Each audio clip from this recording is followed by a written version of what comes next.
औज़ुबिल्लाहिमिनश्शैतानिर्रजीम बिस्मिल्लाहिर्रहमानिर्रहीम। नाज़रीन, एक नई वीडियो के साथ हाज़िर खिदमत और उम्मीद करता हूँ आप मेरे इस वीडियो को भी उसी तरह पसंद करेंगे, शेयर करेंगे, लाइक करेंगे और कमेंट्स बॉक्स में जाके कमेंट्स करेंगे जिस तरह मेरी पिछली तमाम वीडियोस को पसंद किया गया और उस पर कमेंट्स किए गए। नए आने वाले को लिए खुश आमदीद, वेलकम और साथ रिक्वेस्ट कि मेरे चैनल को सब्सक्राइब करें, बेल आइकन को टच करें और ऑल को टच करें ताकि मेरी तमाम वीडियोस का नोटिफिकेशन आसानी तक आप दोनों लोगों तक पहुंच सके और आप मेरी वीडियो से मुस्तफ़ीद हो सके। और कमेंट्स बॉक्स में जाके ज़रूर कमेंट्स करें। कमेंट्स बड़ा इस्लाह होना चाहिए। तनकीद मुझे अच्छी लगती है। मेरे जो भी दोस्त भाई बच्चे या तनकीद कमेंट्स में तनकीद बड़ा इस्लाह करते हैं, मुझे खुशी होती है क्योंकि उससे मैं अपनी वीडियो को मज़ीद अपग्रेड कर सकता हूँ। नाज़रीन, एक दफ़ा फिर मैं इंतहाई आसिम मुनीर साहब को वो कहेंगे ये बाबा क्या मेरे पीछे पड़ गए। देखें, सबसे पहले हल्फन कहता हूँ, मैं मुहिब वतन हूँ, ठीक है। मुझे आपसे प्यार है, अपनी फ़ौज से प्यार है, अपने सारे इदारों से प्यार है, लेकिन असल में ये जो खींचातानी और ख़ासकर DGI-SPR की वो जो मैंने प्रेस कॉन्फ्रेंस सुनी उसमें जो उन्होंने रिमार्क्स दिए, तो मुझे लगता है कि दोनों अपनी अपनी जगह ना खुददारी की जो है ना, या एक ज़िद की जो है ना, कहने के ये कर लिया है, ठान लिया कि हमने नीचा नहीं होना।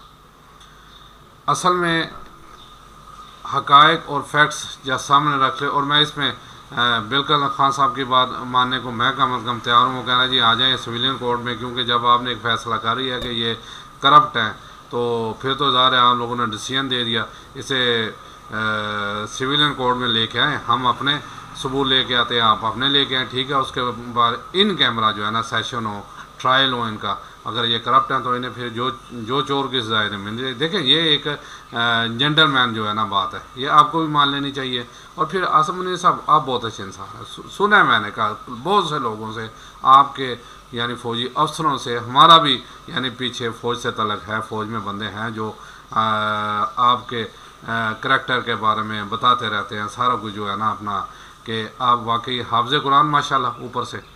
तो देखें, एक छोटी सी बात, ये आपको भी पता है कि सिर्फ एक चीफ ऑफ आर्मी स्टाफ पे आपसे पीछे बाजवा साहब थे और उससे पीछे राहील शरीफ थे।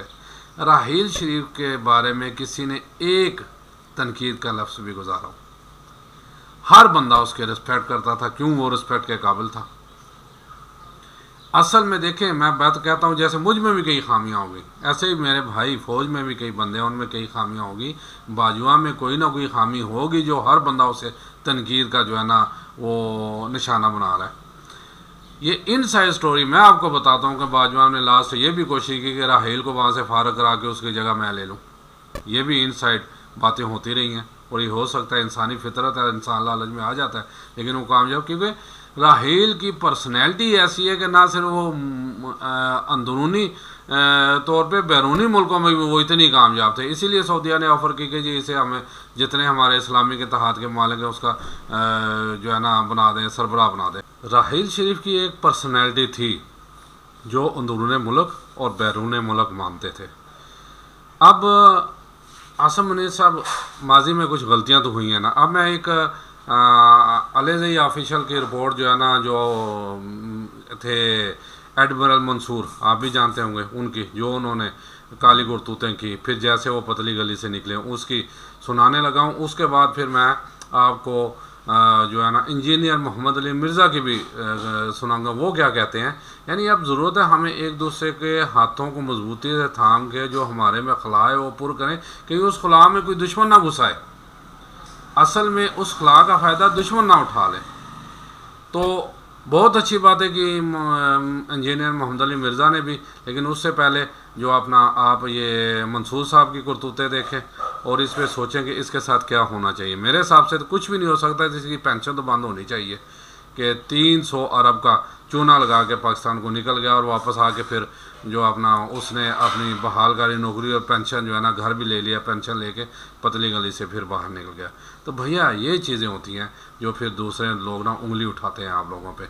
ये चीज़ें खुले दिल से अब सारी माननी चाहिए। जैसे यही खुद ने अपने बाहर के एक अखबार में इसको इंटरव्यू, उन्होंने कहा जी सुना है बांग्लादेश में लाखों की हलाकतें हैं। उसका नहीं जी लाखों नहीं, 30,000 बंदा मरा है। और भैया 30,000 थोड़ा होता है, वो 30,000 मुसलमान थे, उसमें औरतें थी, बच्चे थे, मर्द थे, बूढ़े थे, जवान थे, लेकिन उस क्या हुआ उसके ख़िलाफ़? कुछ भी नहीं हुआ।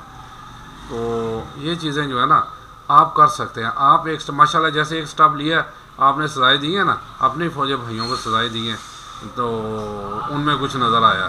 تو ایسی ایک سٹیپ آ کے واقعی حقیقی طور پہ سیاست سے دور ہو جائیں اور اس ملک کے دفاع کے بارے میں سوچیں.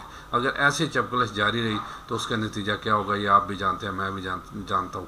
تو میں یہ کلپ چلاتا ہوں پھر دیکھیں, اس کے بعد میں کرتا ہوں. جی ہاں جی سنیں کیا ذکر کرتے ہیں منصور صاحب کے ماشاءاللہ علیزئی آفیشل میں, آپ سنیں ذرا. یہ منصور الحق پاکستان نیوی کا سربراہ تھا. یہ 10 نومبر 1994 سے 1 مئی 1997 تک نیول چیف تھا. منصور الحق پر ایک محتاط اندازے کے مطابق تقریباً 300 ارب روپے کی کرپشن کا الزام. نیوی کے لیے خریدے گئے بحری جہاز, ہتھیار, اگسٹا آبدوزیں, نیوی اور نیشنل شپنگ کارپوریشن کے سکریپ بحری جہاز بیچنے کے دوران کمیشن اور کک بیکس لینے پر لگا. میاں نواز شریف نے 1 مئی 1997 کو اسے نوکری سے برخاست کر دیا اور اس کے خلاف تحقیقات شروع کرا دی, جبکہ منصور الحق 1998 میں ملک سے فرار ہو گیا اور یہ امریکی ریاست ٹیکساس کے شہر آسٹن میں پناہ گزین ہو گیا. ملک میں اس کے خلاف مقدمات چلتے رہے. جنرل پرویز مشرف نے جب نیب بنائی تو یہ مقدمات نیب میں منتقل ہو گئے اور اتفاق سے اسی دوران امریکہ میں اینٹی کرپشن قوانین پاس ہو گئے. ان قوانین کے مطابق دنیا کے کسی بھی ملک کا کوئی سیاستدان, بیوروکریٹ یا کوئی تاجر کرپشن کے بعد فرار ہو کر امریکہ آئے گا تو اسے نہ پناہ ملے گی اور نہ ہی رہائشی سہولتیں, بلکہ یہ کرپٹ شخص امریکہ میں گرفتار بھی ہوگا اور امریکی حکومت اس کے خلاف مقدمہ بھی چلائے گی. نیب نے اس قانون کی روشنی میں امریکی حکومت کو خط لکھا اور امریکہ نے 17 اپریل 2001 کو منصور الحق کو آسٹن سے گرفتار کر کے اسے جیل میں بند کیا اور اس کے خلاف مقدمہ شروع کر دیا. منصور الحق کو جیل میں عام قیدیوں کے ساتھ رکھا گیا تھا, جہاں اسے قیدیوں کا لباس پہنایا گیا. قیدیوں کے لیے مخصوص سلیپر دیے گئے, عام چھوٹی سی بیرک میں رکھا گیا, عام مجرموں جیسا کھانا دیا گیا اور اسے ہتھ کڑی پہنا کر عدالت لایا جاتا. یہ سلوک نازوں کا بھلا منصور الحق برداشت نہ کر سکا اور اس نے امریکی حکومت کو لکھ کر دے دیا کہ مجھے پاکستان کے حوالے کر دیا جائے, جہاں میں اپنے ملک میں مقدمات کا سامنا کروں گا. امریکی جج نے یہ درخواست منظور کر لی. یوں منصور الحق کو ہتھ کڑی لگا کر جہاز میں سوار کر دیا گیا. نیز سفر کے دوران اس کے ہاتھ بھی سیٹ سے بندھے ہوئے تھے, مگر جو ہی یہ جہاز پاکستانی حدود میں داخل ہوا تو نہ صرف منصور الحق کے ہاتھ بھی کھول دیے گئے بلکہ اسے VIP لاؤنج کے ذریعے ایئرپورٹ سے باہر لایا گیا اور نیوی کی شاندار گاڑی میں بٹھایا گیا. پولیس, FIA اور نیب کے افسروں نے اسے سلوٹ بھی کیا. پھر یہ سہالہ لایا گیا, جہاں سہالہ کے ریسٹ ہاؤس کو سب جیل قرار دیا گیا اور منصور الحق کو اس جیل میں قید کر دیا گیا. منصور الحق کی جیل میں نہ صرف AC کی سہولت بھی تھی بلکہ اسے خان سامہ بھی دیا گیا. بیگم صاحبہ اور دوسرے اہل خانہ کو ملاقات کی اجازت بھی تھی اور منصور الحق لان میں چہل قدمی بھی کر سکتا تھا. نیب اور FIA کے دفتر نہیں جاتا تھا بلکہ تفتیشی ٹیمیں اس سے تفتیش بھی اس کے بیڈ روم میں ہی کرنے آتی تھی. مگر یہ بھی آن ریکارڈ ہے کہ تفتیش کرنے والی ٹیمیں آپ کے لیے تازہ پھل اور جوس لے کر آتی تھی. مزید ستم ظریفی دیکھیے کہ 300 ارب روپے کی کرپشن کا ملزم صرف 45 کروڑ 75 لاکھ واپس لے کر پوری بارگین کے نام پر رہا کر دیا گیا. 2012 میں اس کا ضبط شدہ گھر اور مرسڈیز گاڑی کی مالیت 10 لاکھ ثابت کرتے ہوئے ایک لیفٹیننٹ کرنل کے جنبش قلم مبارک سے واپس ہدیہ تبریک کے طور پر اسے پیش کر دی گئی. کہانی یہیں ختم نہیں ہو جاتی. 2013 میں موصوف نے سندھ ہائی کورٹ میں اپیل کی کہ مجھے میرا ملٹری ٹرینک بیمہ پینشن اور دیگر مراحت واپس کیا جائے, جس پر معزز عدالت نے کمال انصاف پسندی کا مظاہرہ کرتے ہوئے اس کو 4 سٹار رینک بیمہ پینشن اور دیگر مراحت واپس کر دی. یہ ہیں میرے وطن کے بہادر سپوت, جرنیل جن کے سینے تمغات سے سجے ہوئے ہیں, اور باقی سب غدار, راک ایجنٹ, کافر اور واجب القتل, کیونکہ وہ ان پر سوال اٹھاتے ہیں. ویڈیو اگر اچھی جی آسم منیر صاحب, یہ تھے جی منیر صاحب ہمارے جو 300 ارب تقریباً کا ٹیکہ لگا کے دوبارہ پاکستان کا نہ صرف اربوں کا خسارہ کیا بلکہ ابھی بھی خسارہ کر رہا ہے، یعنی پینشن اور ساری مراحت تو لے رہا ہے نا. تو عاصم منیر صاحب اپنی صفوں میں بھی جو ایسے کالی بھیڑے ہیں نا انہیں نکالنا پڑے گا. سیدھی سی بات ہے، ہم سیاستدانوں پہ دوسروں پہ بھی چڑھ دوڑتے ہیں، لیکن جو اپنی صفوں میں کالی بھیڑے ہیں اگر پاکستان کو بچانا ہے تو پھر ہمیں ان پہ بھی انتقامی کارروائی کرنی پڑے گی اور قرار واقعی سزا دینی پڑے گی. جیسے ماشاءاللہ آپ نے آغاز بھی کر دیا، میں اپریشیٹ کرتا ہوں. میں نے آگے کہا کہ آپ کو بھی لوگ بہت اچھے جو ہے نا اچھے الفاظ میں یاد کر رہے ہیں، آپ کے رائٹ اور لیفٹ والے قریب ترین. تو آپ بالکل راحیل شریف، میں نے پہلے کہا راحیل شریف کے بارے میں کسی کا کوئی نیگیٹو ریمارکس نہیں ہے، لیکن باجوہ کا کیوں ہے؟ یہ ظاہر ہے اس میں کوئی نہ کوئی کمیاں ہوں گی. اب میں آپ کو اس سے کیا کہتے ہیں آگے چلتا ہوں. یہ جو کہا انجینئر محمد علی مرزا صاحب نے وہ بھی ذرا سنیں کیا کہا انہوں نے. اسی طریقے سے آپ کسی ایک خاص چیز کی لکیر پیٹیں گے تو مئی کا ہی مہینہ تھا اور تاریخ تھی 12. ایک ڈکٹیٹر نے قتل عام کیا کراچی کے اندر صرف اپنی حکومت کو دوام دینے کے لیے. تو اصولاً تو اس دن کو بھی بلیک ڈے ڈکلیئر کرنا چاہیے تھا، کیونکہ عوام تو اس دن مری تھی. عوام اس دن بھی مری، وہ میڈیا تو رپورٹ نہیں کر رہا، لیکن عوام تو مری ہے. تو اس طرح اگر بلیک ڈیز ہم گننا شروع کریں تو پاکستان کی ہسٹری بلیک ڈیز کے ساتھ بھری پڑی ہے. میرے نزدیک تو 12 اکتوبر 1999 بھی پاکستان کے لیے ایک بلیک ڈے تھا، جب ایک الیکٹڈ پرائم منسٹر کو اس طریقے سے بدماشی سے ہٹا کے اور اس کے بعد پھر ایک ڈکٹیٹر کا مسلط ہونا، وہ بھی بلیک ڈے تھا. بھٹو کو جس دن پھانسی دی گئی وہ پاکستان کے لیے وہ بھی بلیک ڈے تھا. اور اسی طریقے سے جس دن پاکستانی قوم کو امیدیں دلا کے ایک پولیٹیکل کیس بنا کے کہ پاکستانیوں کا اربوں روپیہ دوسرے ملکوں میں ہم پاکستان لے کے آئیں گے، 5 ججوں نے مل کے کروڑوں روپیہ لگا کے، آج تو خیر ہم کہہ سکتے ہیں اربوں روپیہ لگا کے اینڈ پہ ایک اقامہ نکالا، وہ بھی بلیک ڈے تھا پاکستان کی تاریخ کا. لیکن اب خاص طور پر چونکہ ایک پولیٹیکل جماعت کو ٹارگٹ کرنا ہے، اس کی وجہ سے یہ پروپیگنڈا ایک میڈیا کے اندر چل رہا ہے. یہ تھے جی انجینئر محمد علی مرزا. اور اب میں خان صاحب کے کمنٹس جو انہوں نے DJI/SPR پہ دیے وہ بھی میں آپ کو سنوانا چاہوں گا. سنیں اور دیکھیں کھلے دل سے. کم از کم مجھ پہ کوئی اگر جیسے میری ویڈیو پہ کوئی تنقید کرتا ہے نا، میں تو کھلے دل سے قبول کرتا ہوں. اس میں واقعی جو ہے اپنا جو خامیاں ہوتی ہیں تو نہیں بھی ہوتی، تو پھر بھی میں کہتا ہوں چلو اس نے حوصلہ تو کیا نا. تو ایسی مجھ پہ تنقید، اسی سے میں اپنے آپ کو مزید اپنی شخصیت کو نکھارنے کی کوشش کرتا ہوں. اب دیکھیں کہ خان صاحب نے کیا کہا. وہ پہلے سے جی چیک کریں جی خان صاحب کیا کہہ رہے ہیں.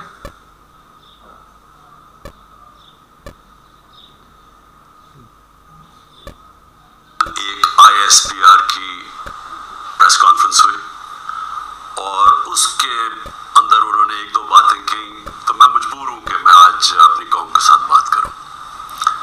جو انہوں نے بات کی کہ یہ پاکستان کے خلاف بغاوت اور اشارہ سارا تحریک انصاف کے اوپر کہ ہم نے بغاوت کی ہے، اور یہ کہ یہ پہلے سے پلان بن رہا تھا اس کا کہ ہم یہ پہلے سے تیاری کر رہے تھے بغاوت کرنے کے لیے، اور یہ اپنی فوج کے خلاف یہ سارا یہ ہم نے کیا. اور جس طرح کی وہ بات کی گئی مجھے ایک بڑی تکلیف ہوئی اس کی. تو میں نے کہا کہ میں آج اپنی قوم کے سامنے ذرا 2-3 پوائنٹ رکھوں، کیونکہ جب ایسی بات کی جاتی ہے تو اس کا جواب دینا بڑا ضروری ہے. دیکھیں اب یہ موقف آ گیا ISPR کا اور پاکستان کی اسٹیبلشمنٹ کا کہ تحریک انصاف نے بغاوت کی. اب یہ دوسرا بھی ایک موقف ہے، یہ ہمارا بھی موقف ہے، یہ میرا موقف ہے، میری پارٹی کا موقف ہے کہ ہمارے خلاف پوری کانسپریسی کی گئی، ہماری گورنمنٹ گرائی گئی، جبکہ پاکستان کی تاریخ میں 2 سالوں میں آخری ہمارے 2 سالوں میں بہترین معیشت اوپر جا رہی تھی. آپ اگر اکنامک انڈیکیٹرز دیکھ لیں اور پاکستان اکنامک سروے پڑھ لیں تو وہ ان کی حکومت کا بھی پڑھ لیں جو ان کے دور میں شائع ہوا ہے، تو آپ کو یہ پتہ چلے گا کہ 17 سال کے بعد بہترین اکنامک پرفارمنس تھی. اور 17 سال हम अमेरिका की वॉर ऑन टेरर लड़ रहे थे, ये अमेरिकी डॉलर्स आने के बगैर बावजूद ये इकोनॉमी बढ़ रही थी, इंडस्ट्री बढ़ रही थी, रिकॉर्ड ग्रोथ हो रही थी।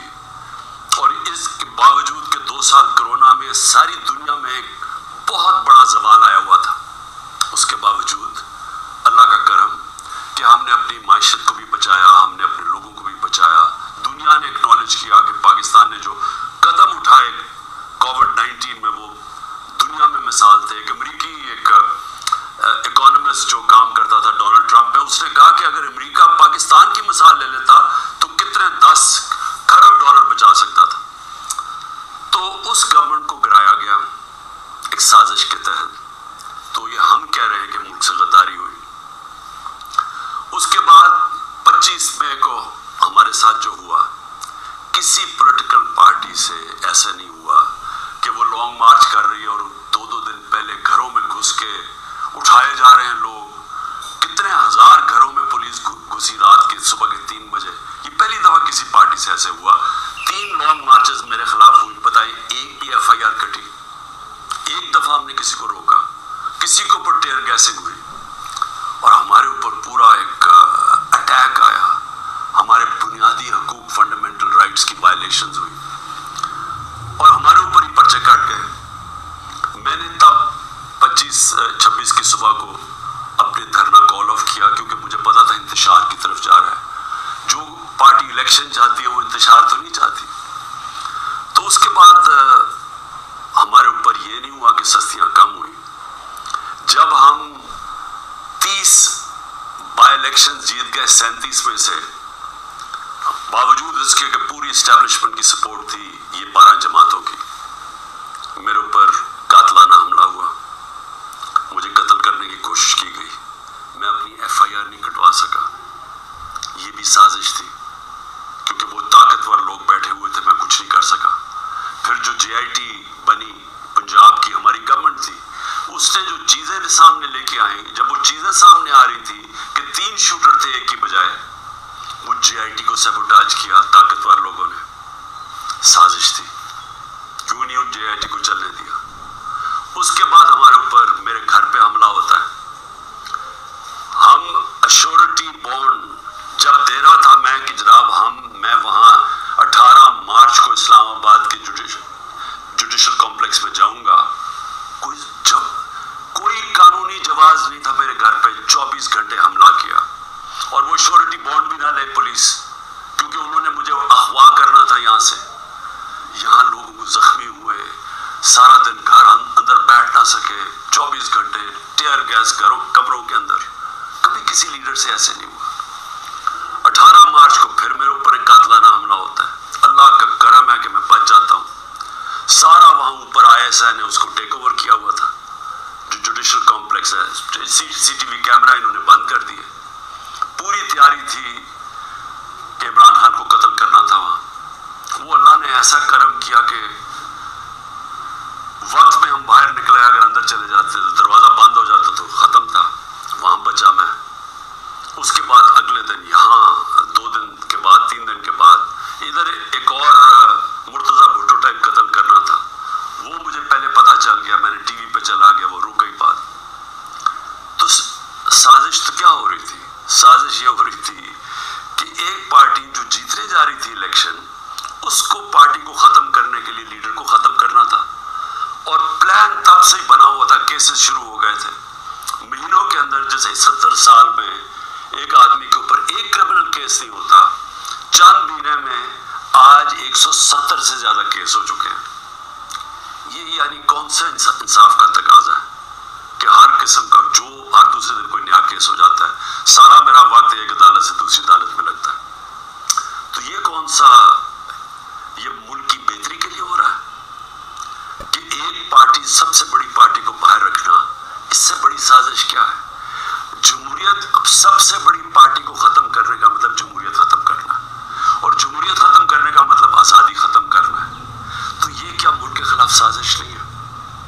और फिर जो 9 मई को हुआ, अब ISPR साहब कह रहे हैं कि जनाब 9 मई को जो हुआ है वो एक बड़ी साजिश चलती आ रही थी। तो वो साजिश सामने आई, बगावत। मुझे ये बताएं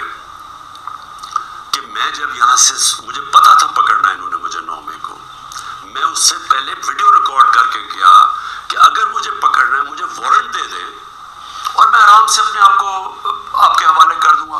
कोई जरूरत नहीं है कि ये जो मेरे घर के बाहर हुआ कि पुलिस, 1000 पुलिस और रेंजर्स अटैक कर रहे हैं। सबके सामने जो हुआ कि रेंजर्स भी नहीं बल्कि वो कमांडोज थे, उन्होंने अटैक किया, शीशे तोड़े, अमला जो बैठा हुआ था रजिस्ट्री ऑफिस का इस्लामाबाद हाई कोर्ट, उसको मारा, वकीलों को मारा, मुझे लगा डंडा, मुझे इस तरह लेके गए जिस तरह कोई दहशतगर्द है, गैर कानूनी तौर पे मुझे पकड़ा। क्या ये भी साजिश का हिस्सा था? क्योंकि इसकी वजह से इश्तियाल आना था लोगों को, और हमारा मौक़िफ़ ये है कि उसको इस्तेमाल करके एक पूरा क्रैकडाउन किया गया जो पहले से प्लान था। हो ही नहीं सकता कि 2 दिनों के अंदर आप 10,000 लोगों को जेलों में डाल दें पकड़ के, जब से पहले से प्लान नहीं बना हुआ था।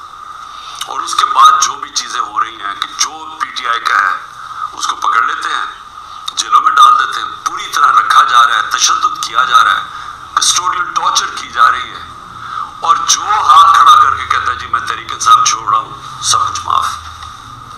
तो मेरा आप सवाल ये है कि ISPR का ये मौक़िफ़ है कि फौज के खिलाफ बगावत है, हमारा ये मौक़िफ़ है कि ये हमारे खिलाफ पूरी साजिश हुई पार्टी को ख़त्म करने की, ताकि वो इलेक्शन ना लड़ सके और इमरान खान को इलेक्शन से बाहर किया जाए। ये 170 केसेस इसलिए कि किसी तरह डिस्क्वालीफाई करो या जेल में डालो। और ये मिलिट्री कोर्ट्स भी मेरी नज़र में इसलिए हैं क्योंकि सिविल कोर्ट्स के अंदर ये जो सारे केसेस हैं ये कभी चल सकते नहीं है क्योंकि बोगस केसेस हैं। तो इसलिए मिलिट्री कोर्ट्स बनाए जा रहे हैं ताकि उसमें इमरान खान को सजा दी जाए, ताकि वो इलेक्शन से बाहर हो जाए। तो मैं आज अपनी मिलिट्री इस्टेब्लिशमेंट को कहना चाहता हूँ कि देखें, इंसाफ का तकाजा तो ये है कि ISPR ने तो फैसला करके हमें दे दिया, और जो भी बयान आते हैं इस्टेब्लिशमेंट से उससे वाज़ेह होता है कि हम ही बगावत कर रहे हैं, PTI और इमरान खान। आपने तो अपना माइंड दे दिया है। तो अब सवाल ये है कि आप मिलिट्री कोर्ट्स में आप कैसे फैसला कर सकते हैं, क्योंकि जज, ज्यूरी और एग्जीक्यूशन तो आप बन ही नहीं सकते। वो तो इंसाफ होता ही नहीं है। इंसाफ तो वो होता है कि मेरा मौक़िफ़ है और एक इस्टेब्लिशमेंट का मौक़िफ़ है, बीच में तो कोई जज बैठ के फैसला करता है ना कि कौन ठीक कह रहा है। मुझे मौका दिया जाए, मैं इंशाल्लाह साबित करूंगा। मेरे पास तो अब आहिस्ता आहिस्ता सबूत आया ना कि ये पूरा प्लान करके 9 मई को इंतशार किया गया है। ये जो जगह जलाई गई है ये प्लान हुआ था पहले से। जी सर, आसिम अली साहब, आप हमारे जियाले हैं, हमारे सर का ताज हैं। मैं वीडियो वाइंड अप करने लगा हूँ इसलिए कि काफ़ी लंबी हो गई कुछ, लेकिन मीडिया अपना अंदरूनी मुल्क और बैरूनी मुल्क ये देखें, खुले दिल के साथ ये सारा कुछ ये देखें और ये क्या, और वाकई ये प्री प्लान 9 मई का, और एक बहुत बड़ी जमात जो पाकिस्तान में ये पिछली ये मर्दम इसके साथ रायशुमारी हुई है तो 71% खान साहब को पसंद करते हैं, 36% उसके बाद, यानी आधा फ़र्क है, आधे से भी कम वो नवाज शरीफ और बाकी जो हैं। तो पूरी कोशिश की जा रही है किसी दीवार के साथ लगाए। ये एक इंतशार की तरफ बात जा रही है। खुदारा बीच में आए, आके ये जो है ना अपना ये इंतशार ख़त्म कराएं और खुले दिल के साथ, वो चाहे आपकी सफ़े में चोर घुसे हुए उन्हें बाहर निकालें, चाहे सियासतदानों की सफ़े में घुसे हुए उन्हें बाहर निकालें और मुल्क को तरक्की की राह पे गामज़न करें। मैं उम्मीद करता हूँ कि क्योंकि आप पाकिस्तान के जहाँ पर जो सरहदों के मुहाफ़िज़ हैं, पूरे पाकिस्तान के मुहाफ़िज़ हैं, आप ज़रूर इस पे कुछ ना कुछ अपना जितना हो सकता है कोशिश ज़रूर करेंगे। मैं आखिर पे फिर दुआ करता हूँ कि अल्लाह ताला हमारे मुल्क को सलामत रखे। इजाज़त चाहता हूँ। अस्सलाम वालेकुम व रहमतुल्लाहि व बरकातहू।